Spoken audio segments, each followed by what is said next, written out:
Hello, everyone. Uh, uh, it's always a pleasure to meet you people, and welcome to. It's a Saturday evening, and you still joined this program. I'm very happy for that, and will I've been told that today's topic would be like the skill and competences for success. I'm not sure what's the relative concept of success though. It's a very obviously it's a very relative concept. So a high pay may be a success for you, or it may happen that you are not paying well, but you are contributing to some of the problem in the society. Like you're solving some serious problem for your society. That's a pleasure. That's a success for you. So it depends upon that what success for you. And at the end of the day, I believe that what satisfy you is success. So, moreover, I'll tell about my insight of the industry and my exposure till now. So I'll share those aspects with you so that it will help you to take a smart decision rather, or to understand further the industry. Okay. Told this regarding me. So I've completed my B.Tech in chemical engineering in 2016 from NIT Durgapur, and then I joined as a graduate engineer trainee in Reliance. I was there as a field engineer for 2 years there, and then I joined the economic and planning scheduling department there in Reliance, the department which is responsible or take care of the supply chain or this optimization, economic optimization, and all this feedstock availability, product selling, everything. So end-to-end supply chain. So I was there for the 3.5 years, and then I moved to Wipro as a consultant, as a downstream oil and gas. I'm not sure how many of you know the meaning of downstream. I'll cover all those things later. So basically, it's a business analytics job. I was there in Wipro, and then I joined Shell as a refinery economist technical specialist. Now I'm moved to another role like a tech specialist, production optimization. So this is small things about me, what I have till now in industry exposure and all.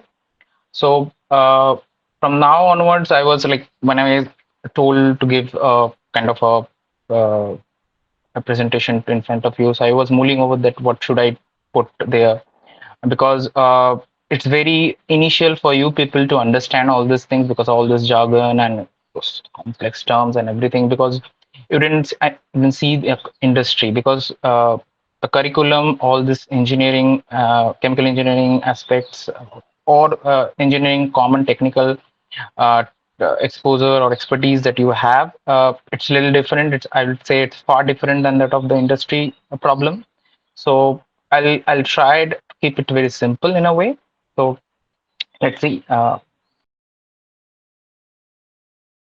As business. So a refining business. If you try to understand a refining business, so there are all most of the people all know the refining. So oil refinery is there. So I think you know a little bit of the refinery concept, what is there and what is that. Why the chemical engineering people are like there in the refining, like what the business is all about. So not only refining is a very much a downstream business, rather from upstream. Upstream, when I say upstream, that means the oil exploration and production, not only oil, LNG, everything, the energy, the fossil fuels rather. So and the midstream, it's the storage and transportation, which is a very important part of the supply chain, very like uh, most optimizable part of the entire supply chain. And next is downstream, where we define all this crude oil and try and produce all this product slates, and sell it to the market, which comes under the refining and marketing sector. So there are and there are chemical sector also, like from ethylene and propylene. We try to produce the derivatives out of that and try to sell it as a polymer, like other rubber, everything, all those chemicals. That's also a huge business. The LNG business is there, like all the LNG gases which will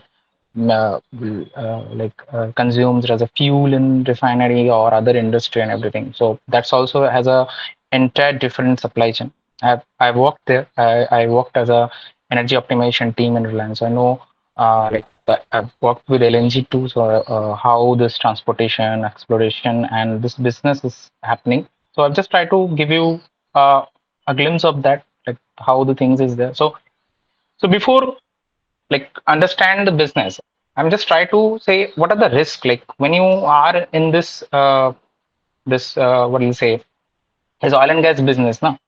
So now you are in college, yeah. So you are moreover like know the technology for more like the technique, all those chemical engineering technology, mass balance, heat transfer, process engineering, everything. So but all those things are very like in a lab scale, or you have that exposure in a very small scale. But now when you are entering, you are decided for a uh, industry exposure. The things is like different. Obviously, there are the serious things like coming. The business, the money flow, the cash flow, the profit margin, everything is the most vital part of this industry. And obviously this the business is all about profit, and you need to identify the problem. And as a chemical engineer or as an engineer, all you need is the technique and the common sense, I think, to identify the problem, obviously, and the skills you require to solve the problem. That is a what I say, the backbone. How much you will put, like you need to understand the end-to-end business, where from the money is coming, how this cash flow is there in your business. So once you understand, then you understand your scope, where you can contribute. It may happen that like you are in a you may not be directly contributing to the business. You will not be in a part. Maybe when you were into any of the this oil and gas company, you may be consumed in other department too, but every department has its own contribution to the growth of the organization. So you need to understand your scope there. So if I see in a glimpse like what are the risk factors, so like from supply demand scenario to economic decisions, from like what is the prices, like price or the availability of the crudes, like most like for a refining, if my total operating cost, my opex is around 80 to 90% is consumed as a crude cost. So it's very important to ensure my crude availability. So that is the like most risk part. Once I'm not able to ensure my crude availability, there is no business for me. So that is, and how much? What are the crude that are going to buy? What are the price scenario? How are going to do the things on paper market and the physical market? Will not be, obviously you're not going to know like what's the paper market and everything. So there are some risk mitigating techniques. Like there's all some financial techniques in there. So you need to take that decision how much I'm going to hedge, or uh, uh, um, how much quantity, which crude. So all those things you have to be pre-planned from a year before, like up or a month basis. So that, because it's not a grocery shop, huh? You go and buy the things. So it's a complex supply chain. So you need to fix your window. You need to buy that. You need to ensure that your cargoes are there, so that you bring your crude parcel to your refinery, and you process that, and you blend like optimized way, so that you should not hit your refining constraint part. So once if you don't know the window, then you may end up in hampering any of the asset of your refinery. So and maybe you hamper the quality, or you contaminate the your products, everything. So that's a loss for you. So you need to understand how economically you hit the window, you hit the constraint. And at the same time, you should not be should not be like more soft on the basis. You should not give away your quality. You give away some a margin component to the third party. You can store that for a future aspects. You can get more profit out of that. So all those things are as a risk, and the techniques for mitigate that. Again, the uncertainty and political instability, you can see in the recent one, that the Ukraine-Russia conflict. So how the trade routes have changed, what are the LNG prices have hit high, and now the scenario has changed to the diesel consumption, the gasoline consumption, entire world, how it's moving, who is benefiting out of that. So all those things is very complex things to predict and take a decision at the right time. So taking a decision at the right time and executing that prompt basis is the need of the hour. And for that, you are there to analyze those things with number, with data, with because it's a huge complex industry. So and calculation and everything is very sensitive. You if you missed a small part, it can land up to a huge loss. You will be responsible for those things. So that is a very risk factor of this kind of complex industry. And that I've said, the prices, the availability, and the transportation, tariff, freight. Because if you have you heard of the recently that Suez crisis was there, like so the freight prices have gone up. So this is a very unpredicted scenario, and you have to be ready how to cater all this risk factor. This is all overall, and there are other sub points also there, like in this in this point that I have already that I have mentioned. Just I'm giving you a glimpse of the things, how the things is working there. And now you come to refining. So in your refinery, there are risks from operating condition compliances, your downtime safety, like how you want to maintain, how you're going to maintain your assets. If you're not maintaining that, your asset go down, and you obviously it will uh, resulting you a loss of not processing your crude. You not hit the market once you, for example, yeah, if any asset, your column or pump or anything have gone down, and for that you not able to make any of the specific diesel grade or petrol grade, which is the price is going high nowadays. So obviously you miss the margin, you miss that profit window. So those are the very risk decision, and for that you have to have a proper management and proper what I'll say, like a structure to to predict, monitor everything. So this is like end to end kind of a upstream, midstream, downstream risk and oil and gas business. Next, so so this optimization strategy that I was discussing, I'm currently in this business. So uh, so how, like how we're going to economically optimize? It's not like it's everything. It's obviously I've told you that everything is linked with economy, uh, money, margin, cash flow, everything. How we're going to benefit that with what is your GRM? Have you heard of the term GRM? It is a gross refining margin. That how much dollar you have uh, earned by processing 1 barrel of crude. So this is kind of a benchmark for every refinery uh, to to tally their margin tables. More the complex refinery, so there is a factor called Nelson complexity factor. So more basically the concept is once you have a complex refinery, so you can buy a very cheaper or bad crude. Every bad crude, when I'm saying like high sulfur, I know the properties of a bulk crude, like high sulfur, high tan, everything is there. So obviously the prices will be lower, and if your refinery can able to process that, and you produce a profitable product, so that's the high delta you achieve. You have a lower cost feedstock, feed bucket, and you have a higher cost product. So that's why this is very important. And and not only the supply chain part or the your crude basket, your product basket, in your refinery also, how you're optimizing your asset, how you're optimizing your column, pump, blower, compressor, everything, whatever the asset you are there. So a continuous data driven monitoring, what I'll say, like a dynamic model. All those things are there to protect from the risk exposure. The risk I've told you, just to protect you, to identify that factor, to take a preventive or a corrective action against that. All those things are very important part.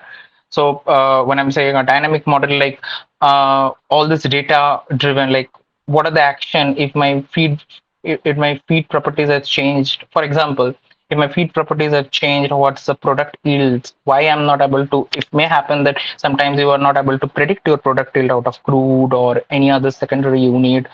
So so because it's very important for prediction, because you have to have a model to predict your inventory, your how much which state of product you're going to produce, because you have need to have a buyer schedule at a perfect time, because you don't have a endless inventory. So that is the work, that is the optimization in supply chain. So if you are not able to predict that, then you have to think that what are the how we're going to rectify that part. So you have the data, you monitor that, and data will tell you that how this model will work. So this is kind of a overview. I'll tell about the supply chain part more, like how this planning scheduling things are working there. Like when I'm saying planning and then scheduling, what is planning?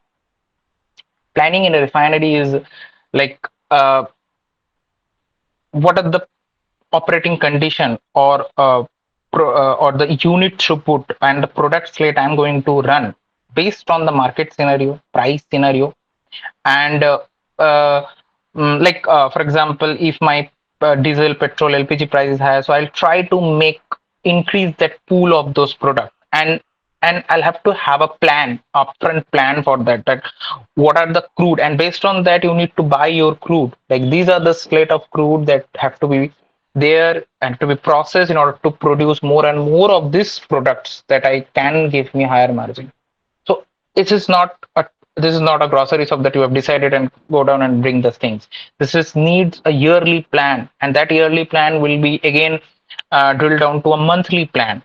Like because your your price scenario is changing. Like year back, whatever the price you have predicted that may happen, that is not there because of some uncertainty, because of some other factors.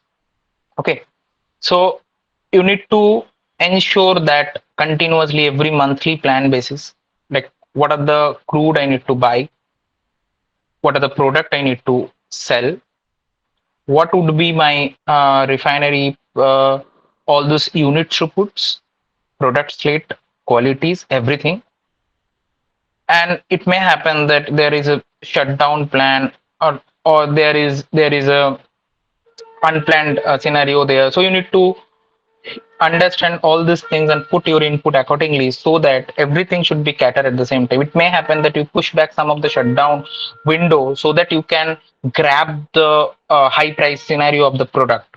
This is all, you have to take a decision on that. So this is a planning part. It's a very short way. I'm just telling you there are a lot more things are there. We are using some of the tools there, to predict. Obviously manually it cannot be done. There are some linear programming tool out there, like Aspen PIMS, and APS is there. APS is for the scheduling. So now what you have is a plan. Now execute that day-to-day basis. That is scheduling, which is the most complex part of supply chain and refining, like inventory management. Like it may happen that you have an uncertain plant shutdown, and now you have a high scenario stock or a low scenario stock. Now you have to cater that, how, and you haven't predicted. So that is the scheduling job, to predict it, like uh, to give the trader input because you have to give a trader input, like this is my inventory 3 months future. So trader will accordingly set your sell window, and this is you grab the opportunity. Maybe there is a high price scenario or a low price is going, like this is a some traded terms is there is a contango or a backwardation. I'm not sure how many people know this. Contango, when price is increasing, backwardation is decreasing. So when a price is increasing, so you try to store all your products in your tank as much as possible, and when the correct time is come, you execute that. You sell everything. So that's a business. So you have ensure you have booked a margin, high margin. How you have done that? You have predicted, plan, execute, scheduled activity. That's the business for you. once there is a low price scenario, you try to sell everything now as soon as possible, so that you free up your inventory quickly and grab.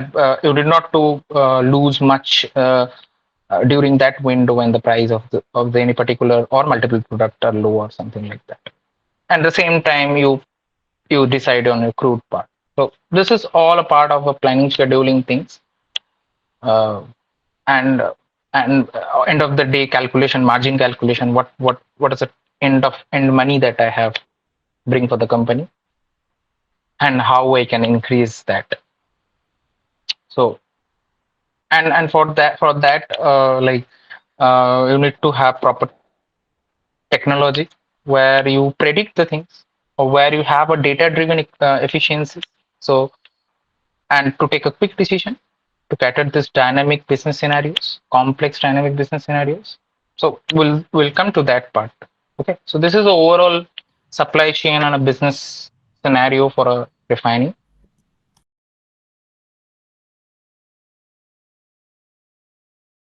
How to take an effective decision in an emergency situation.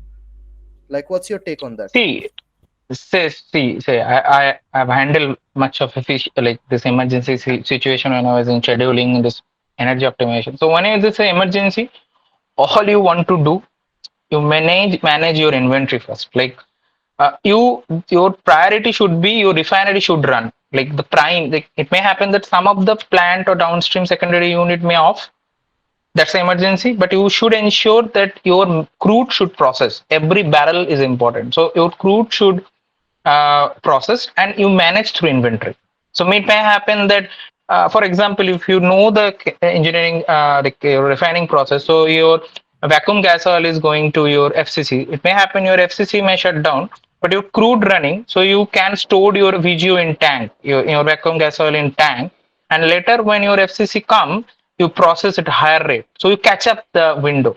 So you need to ensure that your crude unit should not stop until unless the inventory point of view are manageable. At the same time, you have to discuss with the operation technical team that what's about the downtime. You need to inform the trader that it may happen to calculate all those uncertain scenarios, or calculate all those possibilities what go like worst case scenarios, like if this happen, what are we going to do? If this happen, what are we going to do? All the sensitive analysis you have to do, and give the input to trader that you need to select buyers. You need to have a quantity pool that I'm going to sell that time. So because if you have do that and you don't have anybody to sell that, it's nothing. It's worthless for you. So the first thought process you should that your crude unit should not stop. Rest you manage through inventory. Uh, I'm talking about crude unit. At the same time, the your energy consumption or the LNG flow or the other secondary fuel also, that is a very complex part. So that also needs to be planned. So when there is a downtime, you need to ensure that all the stakeholders should be aligned with your plan. Otherwise, it may happen that everybody would do their own job and it's not aligned. So the entire purpose will not be fulfilled at all. So that is a thought process. And obviously taking prompt action, it's very required. That's great, sir. That's great. Thank you. Yeah. Okay. Going to the next topic. Yeah. So what I wanted to tell the power of data nowadays. So this is an era of your digitalization in industry, because if you see that, I've already told you that in this complex dynamic economic uh, business scenario, so what is very important to take a smart and fast decision. I have to do that manually. It is not possible. Obviously, it's not possible. You cannot envisage that what input parameter will hamper and which quality later. It's not possible for you to understand. One, you are new, or you have an immense exposure or immense like a huge experience and everything. That also people will fail sometimes. So obviously, it is not feasible at all, and it is not doable. Obviously, in front of you. So you need some tool. for you to decide on that fact. So you need data for that. Everything is like, if you see like around you, everything is generating data. Like from a fan to AC, a TV, everything is generating data. The only question is that which data set you going to take, and where from it is coming? It is coming from your engineering degree. Your this is not this is common for every part, not only a petroleum industry and everything. So it's coming from your engineering degree and common sense.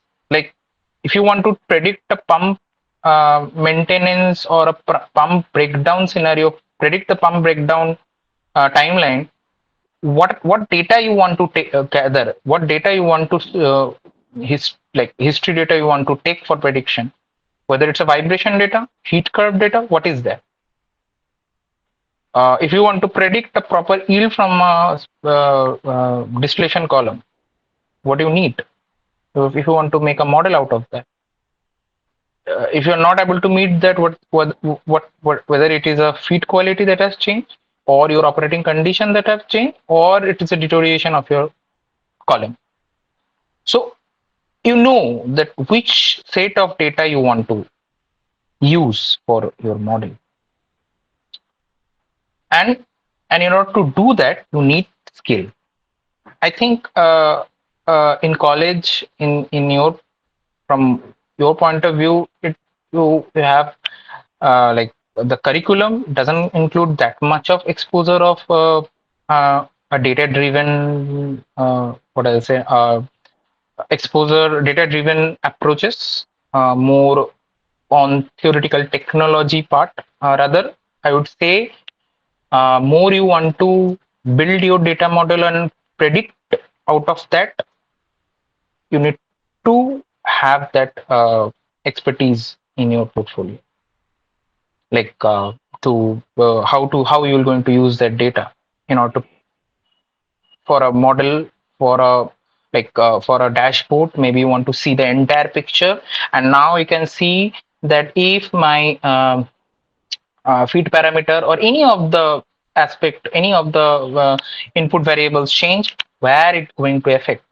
So you have a clear picture of the serious aspect that is going on in the refining. Before that it's not possible for you to predict, but now you know that changing one crude parameter in which product slate, which parameter it will hamper, and if that hamper, wow, how this will going to uh, like uh, deteriorate all the qualities of this bulk product, and that's a loss for you. Now you have to take prompt decision, backward decision, and to take corrective action from that point on. So now you have a clear end-to-end picture from in front of you. Data or your model have done this for you. You have need to just build. You need to have that expertise to build that. Eventually, if in your day-to-day work also, like whatever you are doing, you can you can build, or you can minimize the time you are putting into your day-to-day job, just to digitalize that, just to have a proper way to do that, just, and you can use your rest of the time for other productive things. So you can do not only it should have a effect on the your organizational point of view, it's a personal also. Like personally, if you want to do anything, this skill will also help you, how you want to see the things, your problem. So it's a problem solving tool. So nowadays refinery has all those things in place, less manual interaction, more data driven approach. So we have lots of datas there, like data from, what I'll say, like everywhere is generating data. Now we capture, we try to create a model out of that. We have all those third party platform, we use that, we try to, and we try to make a business intelligence out of that. And this is very important because of nowadays the business is very competitive, business is very complex.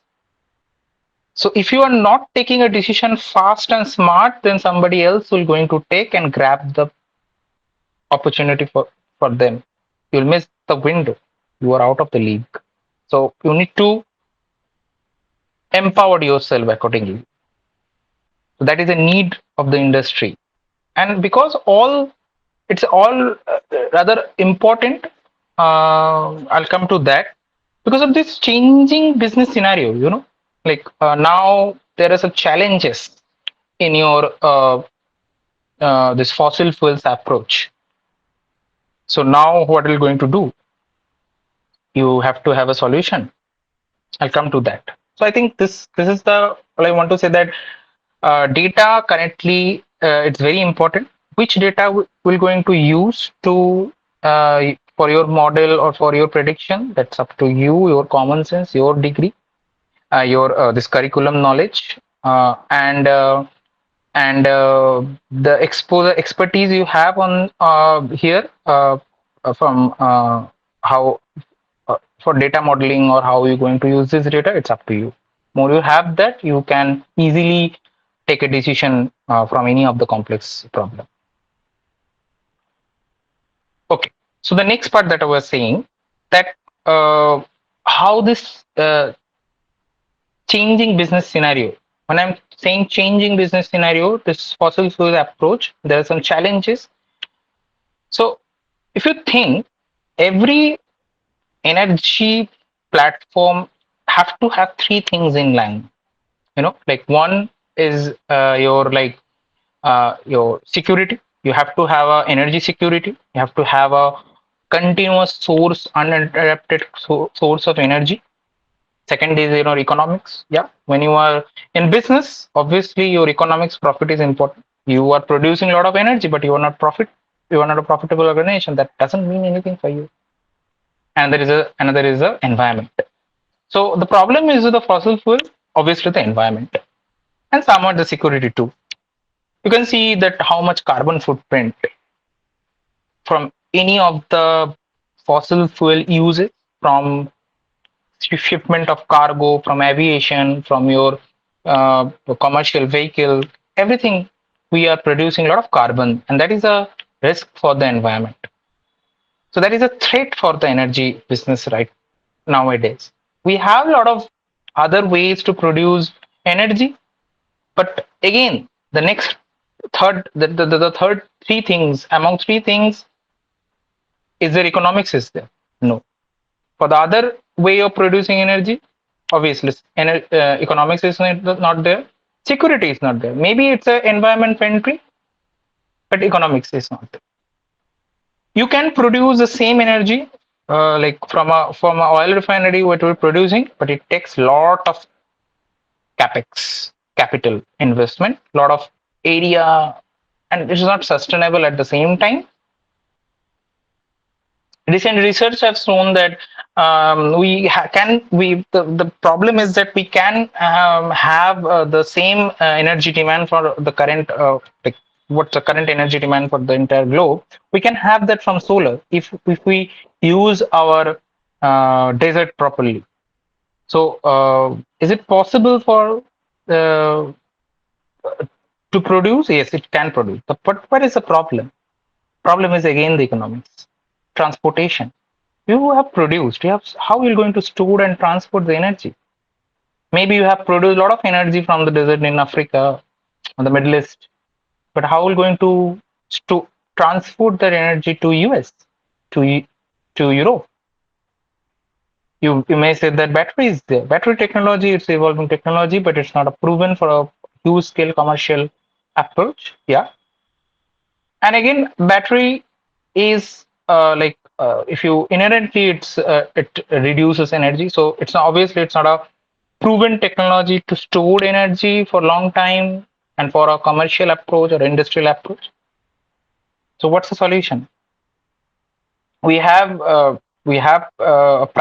Paris climate agreement there that have promised, several countries that promise a lot of things. We have decided for reduction in carbon footprint. But the challenge is whether it is economical, whether we have that kind of security. People have said that hydrogen is there, but it's not proven. Yeah, I can say fuel cell, hydrogen technology. These are the emerging technologies that obviously that replace our your like fossil fuel uses there. But you can think like you all are people out there. You all can think how can contribute from your from new technology to make it a commercial usage, to make it for a commercial usage or a industry usage. So that's the new area that you can go for your research if anybody wants. So those are the like very emerging technology. This hydrogen fuel cell, okay, electricity and hydrogen transferable approach. Like we can store energy, we can store hydrogen, we can convert it to electricity, or we can store electricity, we can convert it into hydrogen. Either way, we use in many of the like in North Europe. If you see North UK or Europe in US, there are a lot of projects are going in China. Already they have installed a full-scale industrial hydrolysis technology where they have produced energy out of that electricity from water. But it take a lot of capital investment. It's still not like industrially, and it'll obviously take time to replace the old uses like the fossil fuel because it's very the technology or the system is very stabilized now. But only challenges is that the environmental.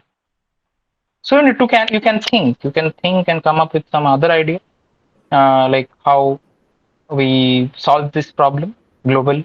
This electricity, hydrogen, other renewables. You can think. Excuse me, sir. There's a question for you. Yeah, yeah. Go ahead. Sir, how do you envision the future of water management and treatment processes in the oil industry? Are there any emerging technologies or strategies that could revolutionize this area? It is under again.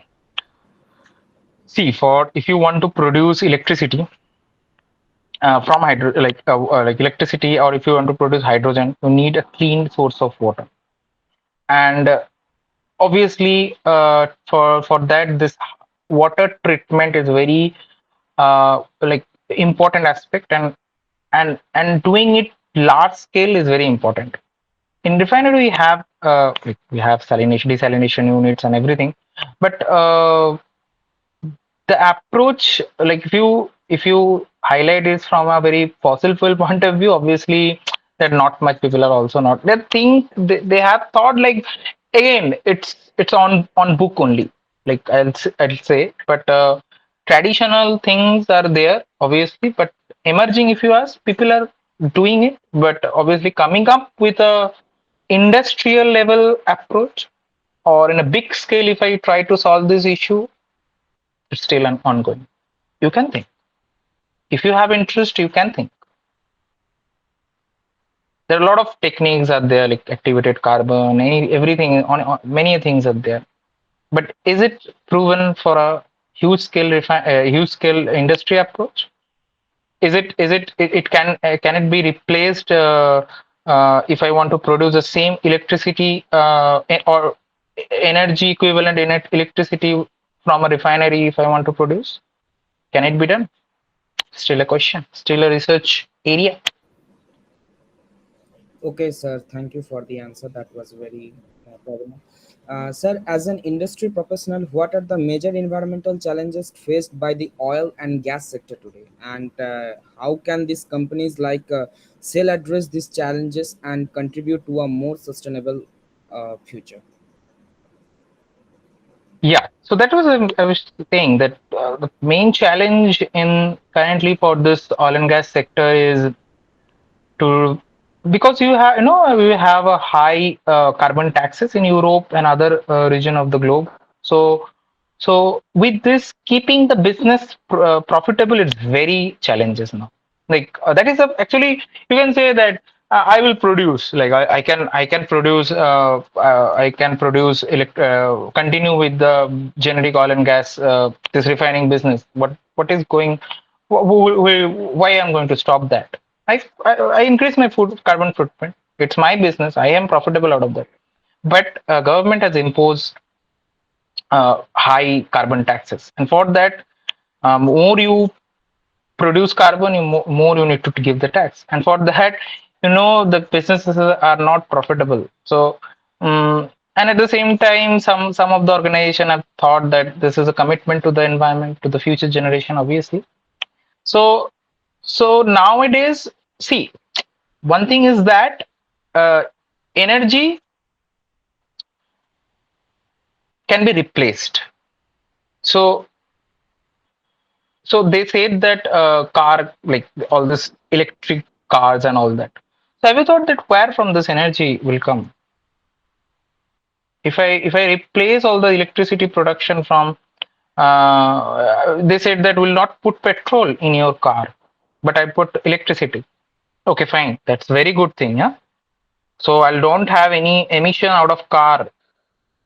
But have you thought that where from this electricity will produce, and using which feedstock? How this your gas turbine will work? The electricity mostly produced from this gas turbine, HRSG, like all this your electricity producing machines. So the feed is the same. At the same time, if you see, it's mostly coal based, petrol based, diesel, fuel oil. So at the same time, you're not contributing from directly from your car or your vehicle, but somewhere in your power plant, you're contributing at the same rate. So that's not solving the problem. So this is the threat, that even if we changed the energy, we said that we'll use electricity, we replace fossil fuel, soon it will not going to happen. And that's a risk. That's a risk. Obviously, that's a risk, because your product and the refining, or all the technology, that asset you have built, that entirely will going to change. Now you said that no, I'll not going to produce any petrol, diesel, but I'll going to produce electricity, hydrogen rather. So you need to invest again. You have a lot of capex. Again, at the same time, you don't have a proper technology in hand. These are the risks. These are the high risks that need to cater. That's still a research area that you can contribute. You can think of that, how we can come up with a solution. At the same time, it's meet all these three required things: security, environment, and economy, to solve the future energy crisis. And your energy demand is growing day by day. Your fossil fuel, if you now, the problem is you need to meet that demand, at the same time you have to replace the fossil fuels at the same time. Very difficult. Can be done, but it will not be profitable at the same time. Who will going to do that? So we need to think, we come up, that when this renewable concept have come, so we have reduced like this renewable prices, like cost of producing renewable energy, half. But we still working in this field. We should still try to minimize as much as possible the cost. We thought of we identify the problems area, like the transportation, rather, what I've said, how to resolve that. And maybe soon we will going to replace everything gradually. But this oil and gas sector, those assets, refining assets, obviously completely will change, to if we want to entirely shift from a conventional product, energy source product, from hydrogen, electricity, whatever you say. So that needs an investment, and that demand equal profit at the same time. And obviously company should be, all this organization should be in a place to tally that, their commitment to, whether to respect their commitment to the environment, or to respect to the business profit margin. That's all. Yeah. So if you see from your point of view, if you want to, if you want to have an exposure in in industry, so I would say that, like, obviously digitally, what I'll say that they see, it's my insight, like what I have feel. It's just sharing that with you. That what I feel the most important three things that is required now once you are in college now. You have list exposure, obviously, how things are working, things are going in a industry or a business segment. Obviously, digitally empowered yourself, empowering yourself. It's very important to solve, to identify, to monitor any problem. So you all are engineers, so you need to think for a solution.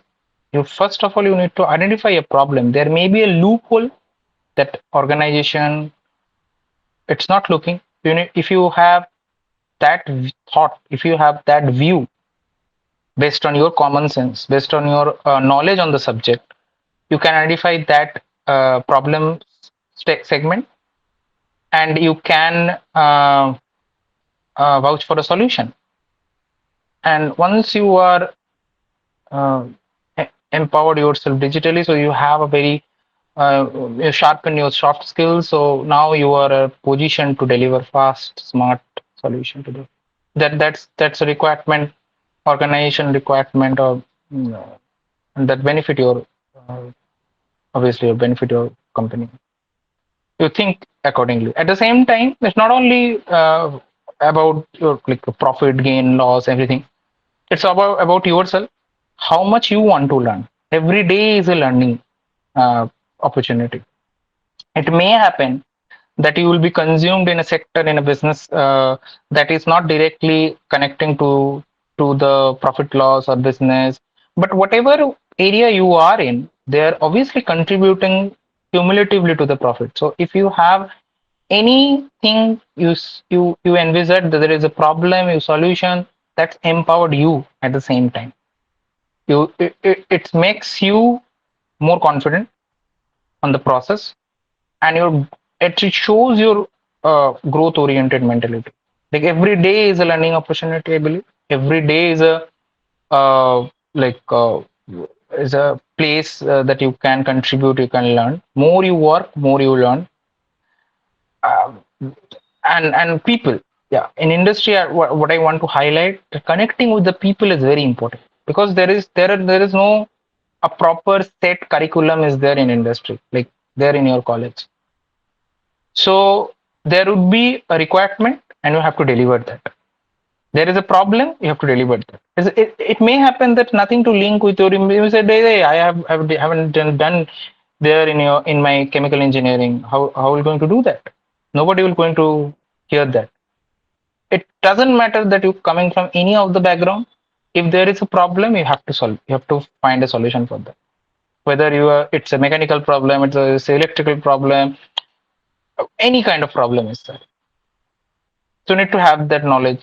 Promptly, you have to understand those things, and how much you want to adapt those things. It's up to you, and everything it's contribute for your growth. You know these things also. You have a separate problem. You find for the solution. You learn new things. You have those exposure also. Cumulatively, you know all the things in a same place. That empowered you. That is the experience that you are having. So it's every day is a new thing, is a new opportunity for you. You are may happen you working in a field, but how your electrical person or electrical engineering team is working in the field on pump, you can go and ask them. And in order to do that, you have to have a proper communication. You have to connect with the people that to learn, to contribute. You may have been that some mechanical problem is there, and you are not a mechanical person, but you go and try to understand those aspects, because it's a technical things. It's the common sense, so you can understand. It doesn't bound you like from a chemical engineering. I'm very much chemical engineer. I don't know about the mechanical things. No, it's a problem, and every underlying things it's contributing to the profit of the organization. So there is opportunity for it. So you learn that too. You learn that too. This empowered you in every field somewhere. So then you have a end-to-end idea of the process. This is not a lab, or you are doing a piloting thing from your lab. It's a huge scale commercial business, and understanding all these aspects is very important for your growth. That's my insight. That what I want to share with you. I believe that we all are working very hard in order to be or a part of any of this STEM organization and try to learn as much as possible. If you have like a research opportunity, go with this all this problem. I've already highlighted some of the problem. Still, people are searching for the answer. So if you have some idea, you have some exposure, you can share that end of the day benefiting the society. That's all. Uh, Thank you. I think happy learning, all of you. Any questions you can ask.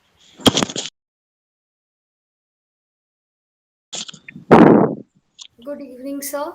Sir, Yeah. my question to you is, as a chemical engineering student interested in pursuing a research career, so what are the suggestions that you would give to maximize their opportunities, and what are the skills that they should be good at for that matter?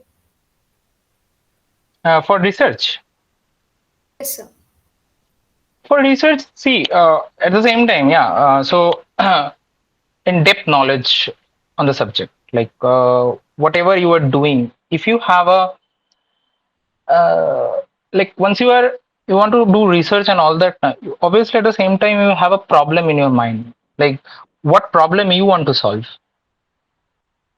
So you have to have a proper depth in the background of that problem or the respective knowledge curriculum wise, and you have to update yourself at to that, like what is going on, what's the future aspects, and you empower yourself like with the knowledge base, and you try to find everything like if you have a burning problem to find a solution for that, just update yourself and empower yourself with the curriculum study. You have a depth knowledge on that thing. You do you increase your soft skill, because I must say that everything has a separate way to contribute in your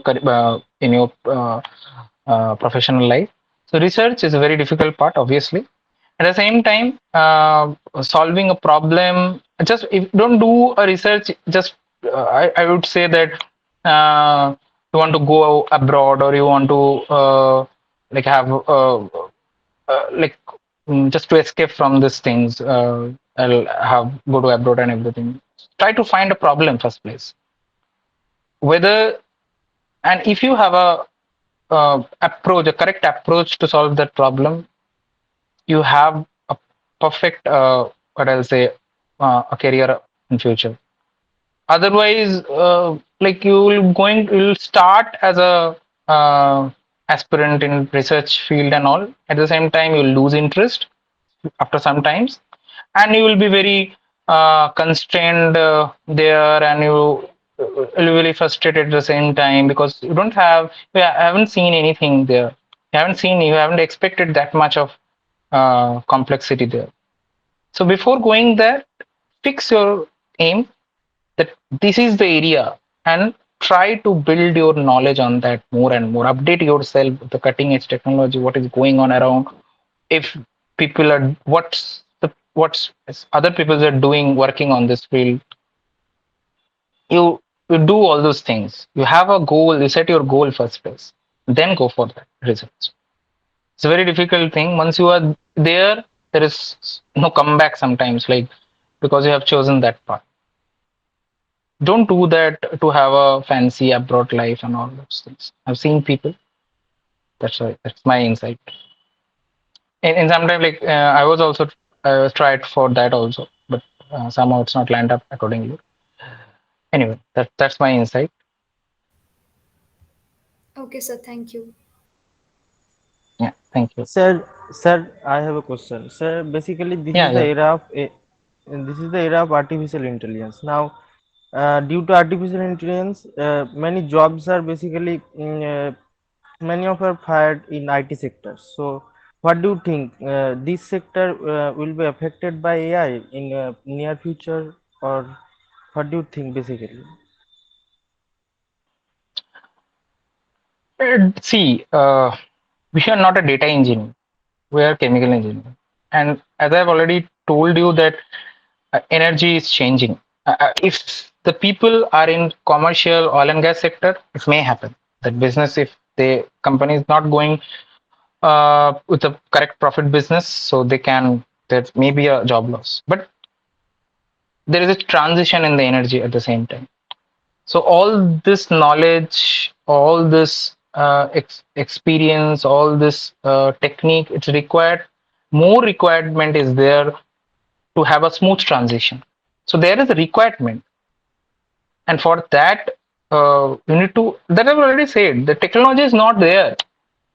You have to find a proper commercialized technology, and who is going to find that? Obviously, AI not going to find that. It is you only can find that with the help of AI.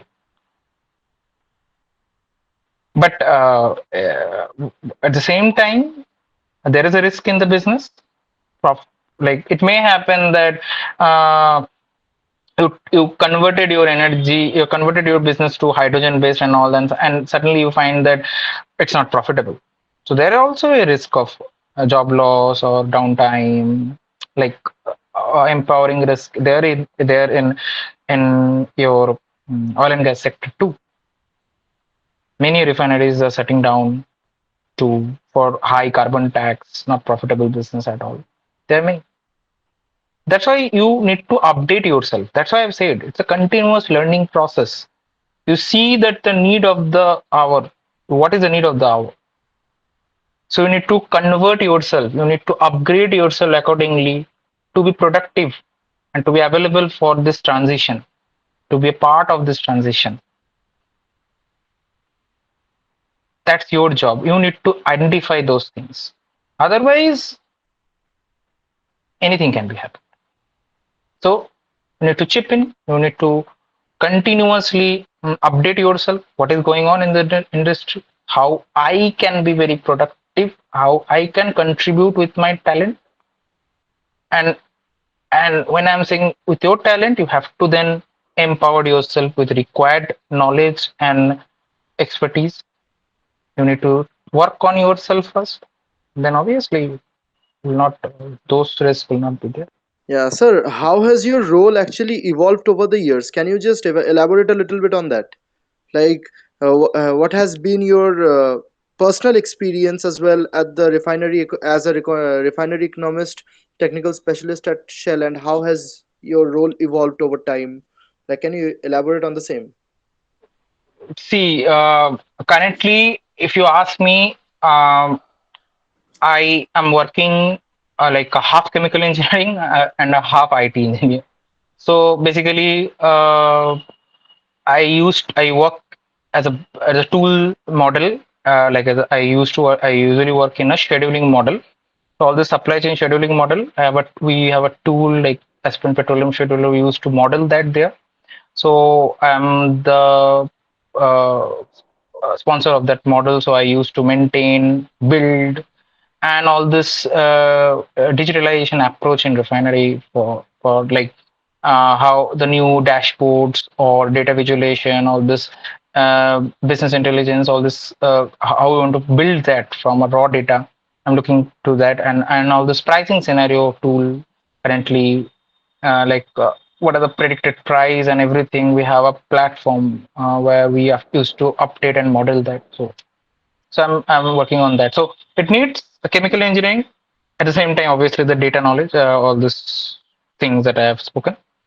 And it's a very new thing. It's a new thing. I started on these things when I was in Wipro. I was working as a like ground level. I have worked. I see the businesses. I on execution part when I was in Reliance, like uh, to do all this energy optimization part. I used to work coordinate with everybody, like the operation, trader, your supply, your supplier, how you're going to seller, everything. I usually coordinate to ensure a smooth supply chain process for a particular couple of streams there. Then I move backend. I used to usually use these tools. I used to take decision out of this tool. Now I build this tool. So this is kind of a transition for me, because I have seen the downstream also, ground level work, how things are working. Now I want to use that knowledge for a backend, to model that, to maintain, manage the model, build the new model as from the requirement, day-to-day complex requirement from the business, all these things. So, That's really great, sir. Thank you, sir. yep. Thank you. Thank you. So, hello, sir. Hello. Yeah. So, throughout your career, you have worked in various roles in the oil and gas industry. So, could you share Yeah. a significant challenge you faced and how did you overcome it? Oh, yes, yes. Challenges, maximum, if I'll say, when I was working as a scheduler in Reliance, like that's the most complex. I've already said that scheduling is the most complex, for me, it's the most complex part in refinery, like inventory management. Like Oh, I used to have around 300 to 350 calls a day when there is a downtime, there is an emergency. I usually looking after this energy sector, like all this energy optimization part, where all this fuel consumption and LNG, your syngas, everything is there. So I need to schedule that, keep updated. And for the problem of this section, now you don't have an inventory. You don't store hydrogen in tank. You don't store LNG in like that facility in your refinery. It's a continuous pipeline only you have. So that's a challenge. Like it's a continuous process. When there is a downtime, and you need to update your all those stakeholder one by one, that hey, there is a problem in refinery. So every stakeholder come into picture and take a combined decision that what is the actions to be, and keep updated with everything day to day, and coordinating with entire refinery, it's very difficult. So that's the most challenging part, I would say, because you don't know where from the problem will come. yeah. It's a very complex thing. So it's a day. One more you spend the things, like more you understand that okay, it's happened. Then previously it was my actions, so now I can take a prompt action based on my previous experience. And once I joined newly there, so it was very hectic for me. I didn't know, like once in midnight there is a unplanned and shutdown suddenly. It's stripped, and I the entire night I was scheduled. I was talking to several stakeholders to manage the situation and all that. uh, this is a daily things for there for me, like to manage inventory. There's some crisis in LPG sometimes. So uh, I can remember that we have a 2 hours only. We have 2 hours of inventory margin. 2 hours. If in 2 hours I'm not able to evacuate your LPG, it will be a shutdown, a complete shutdown for refinery. So it was a continuous, I would say, a huge learning experience. At the same time, it was very hectic, and that's why I Okay. choose to move back and some to learn other aspect of the business. Oh, and other than this, what was the most interesting project you have worked on? Project, if I said, in all this newly digitalized this dashboard project, what I was actually working on the data model, it's very interesting. This is a new thing. As a chemical engineer, obviously, this is not my cup of tea at the same time. The very first time. So I learned some of the aspects. It's still very new in this field. So this is very challenging because being not enabled with the new technology on this data and data modeling and all, and still you are delivering. It's a continuous learning for me. And once there is a continuous learning, obviously it's a very engaging part. Otherwise it will be boring. If you do same job for Mhm. 6 months, it will be very much boring for you. At the same time, what's required for you, you Yeah. can say that I am paying well. Okay, fine. People are paying me well. If it is a boring job, what else? I don't care. But for me, it's not like that. Like I cannot. I cannot do or continue. I need to have a deliverables things in that a challenge, continuous challenge and learning, so that it will help you to upgrade every time. Obviously, you any time it is underlined that you don't know everything. There is a scope for you to learn. So you need to identify and grab this opportunity. Oh, thank you, sir, for sharing that with us. So, what to Yeah. raise me now? Yeah, are you there? Yes, yes, yes. Good evening, sir, and sorry for the Yeah, good previous evening. glitch. Yeah, not be an issue. Yeah, go ahead. Yeah. Sir, my question to you would be, is it possible for refineries to achieve non-zero carbon emissions? That's the thing that I have said, that it's an ongoing burning problem. It's I'm not sure. It's commenting anything. It's very very first stage of, I'd say. If I'll say no, not possible, I may missed. I don't know about. I may have. It may happen that I'm not updated with the new technology that is somewhere has been already practiced. But for me, if you ask me, it's very challenging because all we have is carbon. Yeah. When you're saying a refining business, what is the heating element? We produce heat. We produce energy. So burning carbon is the only source of energy. So that's the core business for me. Anywhere, any form of it may changes the form, but the base technology is the same. Burning the carbon only.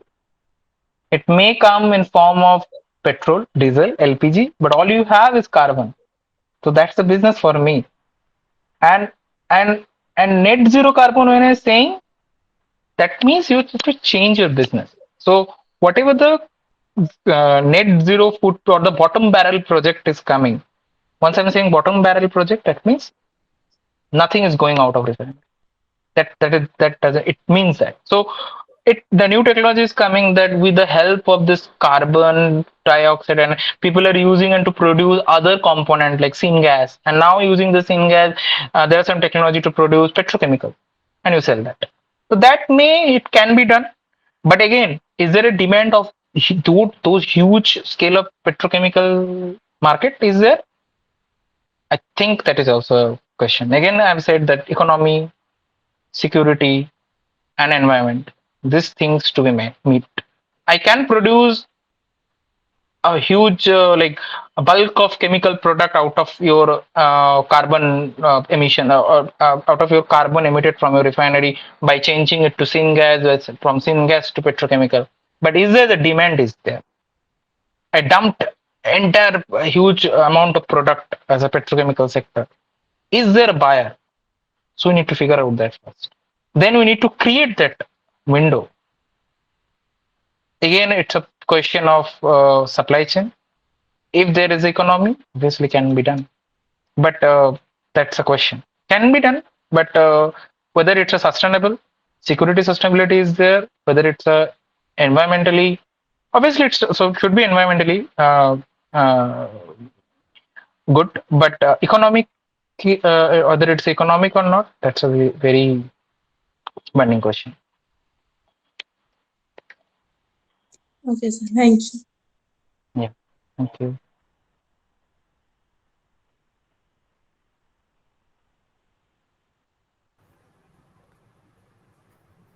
Hello, sir. I just wanted to Yeah. ask. Hi, sir. So I just wanted to ask, what are the key factors that contribute to a successful career in the oil and gas industry? That I have written. Oh, And okay. my la, my like last slide, I've written that successful, like see, it's common sense. Like you need to identify what are the burning problem in your industry, and you need to empower yourself accordingly, so that you So, will be a resource to solve those problems. Then you are successful. Then you keep your demand alive. so, like And first you yeah, identify the problem, and then we find a solution for it. Then if we become an expert in it, then we sell ourselves in that sense. Sell in the sense like you will be Yeah, obviously like you will be if you IP. are Hmm. yeah, that's the thing, like you if you are enabled like you are empowered with those things, obviously you will be successful because the demand is there, there is business demand is there, and you are only one of the resource, so obviously people will come, people will approach you. And into solution, when you're saying finding the solution, it's again it's a continuous process. You cannot like you thought of a solution and just come up with that. You have to prove that with data. You have to have a proper justification, or like in industry it may happen that you didn't get any scope for that too, but you have to convince. And in order to know that, connecting with the people is very important. That's all I said. So like networking in that sense. Networking is very important. Networking in terms of like people used to use this networking terms for job and everything, but for learning also it's very important. Like learning in the sense networking to learn new things from other person and contributing at the same time, it's very important part. Because in an industry, what happens, Satyaki, that you don't have a curriculum. You don't know the risk is coming. You don't know that what action where it going to affect in your career. So it's a senior kind of a thing. In a college, when you come, that seniors are there like to guide you. So there are experienced people are there in your industry. You need to have a proper connection with them to understand more, to understand the exposure that they have gone through, and take your decision wisely. That's the need. Sir, I've heard about this widespread use of solar concentrator based reactors in hydrogen production. Can you explain what these things are? Solar, okay. I'm not a tech now. Currently, I'm not a technology person, rather. So I moved to this supply chain This is just something I sector heard first. in Yeah, newspaper. yeah. I've already told you which the solar impeachment that we have in the entire the globe. Now we can produce, we can meet the entire energy demand. It's a recent research from Shell that has shown that the entire with using the solar power we can meet the demand. But the problem is whether we can store and transport them.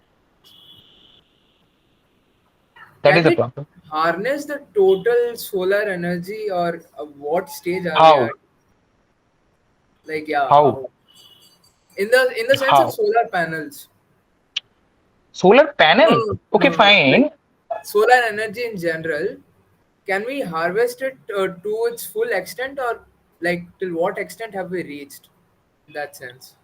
Harvest, when you are saying, what do you mean by harvest? Harvest in the sense, let us suppose we are getting, I don't know, 10% of the total solar radiation that's coming onto the earth. Can we like utilize the whole thing with 100% efficiency in that sense? Or will there be some losses involved? Losses would be obviously the energy density. That is the problem. The energy density is the problem. Yeah. Losses, obviously, efficiency is not there. And that's where you need more investment. Technology, obviously, people are working on this field, but still the lag and loss is there. It would be there for solar. If you're focusing on the solar part, Solar yeah, energy. it would be there. Obviously, it would be there. And that's why you need more area. Na? If we Uh, solve this problem, and then we need less area and less investment, less capital investment, more profit. Everything is connecting. So obviously, but with this current efficiency level, we can meet global energy demand. Can meet, but the problem is there. How we're going to transport electricity generating from Middle East to US? that's that.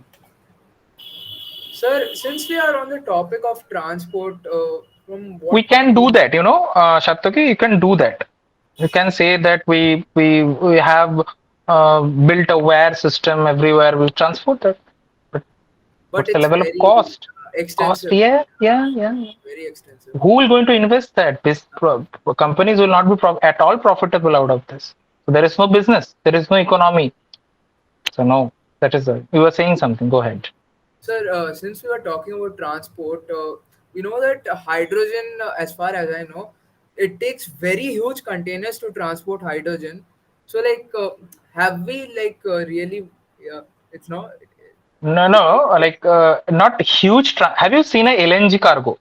Yeah, A, yeah, I a, have a seen. vessel. I have seen a LNG vessel. Yeah. It's same like that only. The problem with the do you know what is the problem with the hydrogen? I mean, I as far as I know, it takes up a lot of space to You know, produce the you same know, amount as why it is taking a lot of space, Satyaki? You know the answer. because Think it's light and it because it like. expands a And what's lot. the solution then for to Compressing it, solve the compressing it. compression? But So won't it then the create a lot problem, of energy? yeah. Won't Sorry. it? Go ahead. If I compress it, won't it create a lot of energy? Hydrogen. Like we are keeping it under pressure, right? Correct. Under pressure or low temperature at the same time. That is a Yeah, compression in any way. But anyway. Yeah. but why? I mean, this concept I've been hearing for a long time that you'll need very big containers to transport hydrogen. I was guessing it was because hydrogen, when compressed, will exert huge amounts of pressure or something like that. Yeah, that is a problem. There is a problem actually. Storing hydrogen is not economical. Storing hydrogen it takes a lot of energy. It's not economical. But again, the technology is this. In I forget the place. I think it is in France, if I'm not France or Japan. They Japan, have built, Japan. Uh, yeah, they have built a hydrogen carrier, a but hydrogen it's cargo very carrier. expensive. I think they used like Yeah, do you know the expensive oil temperature? Do you know the temperature? temperature. Around I minus 230. Oh, that is below not close to the 0 Kelvin temperature, right? So that is very it is very expensive to create to create that environment and all that. But they won't So be able to and transport it in that sense. No, like that I is a think, problem. That is yeah. a problem. That's why what is required, you know, you cannot transport the hydrogen in its form. Then you need a third component to absorb and again deabsorb that. Okay, sir, that will be Maybe all. Yeah, sir, yeah, yeah. maybe that's hydrogen. That recently I've gone through some of the report. They're saying some fatty acid can done that. Because can absorb that and again to transport with that form and again at the end user point it can release that thing. Or in form of electricity you can do batteries Conversion of hydrogen into conversion electricity. to hydrogen. Yeah, fuel cell. That will be eventually the end point for us, right? Like conversion of hydrogen into electricity. Just harnessing the energy that's there. That is what In we form of want to do electricity, in form of electricity, yes, in form of electricity, correct. in the form, because end of the day we are producing energy maximally for electricity, right? Maximally from electricity. Yeah, Electricity, if you think, if you see, if you yeah think in that way, we are producing for electricity. Yes. electricity. Okay, sir, that will be all from my side. Yeah. Thank you. Thank you, Go sir. ahead. You mode continue uh, on those fields if you are seems you are interested. So Sure, sir. uh, increase your knowledge on that. Yep. Sure, sir. So this brings us to the end of the event. It was a Yeah. Thank really you. great experience, sir, with you. Thanks a lot for Yeah. being a part, and we definitely wish you all the best for all your future endeavors. Yeah, thank you all. Thank you all. Happy learning. Thank you, Any sir. question, anytime you can reach Sir, me for any suggestion. Yeah, somebody said. yeah, we have a small token of appreciation for you, sir. Okay. Namaste. Yeah, thank you. So thank you for being a part of this event. It's a pleasure for me. Yeah, to connecting all of you. Anybody, any suggestion or help you need, you can connect with me anytime.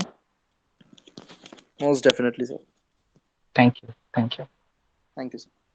Okay. Bye bye. Take care.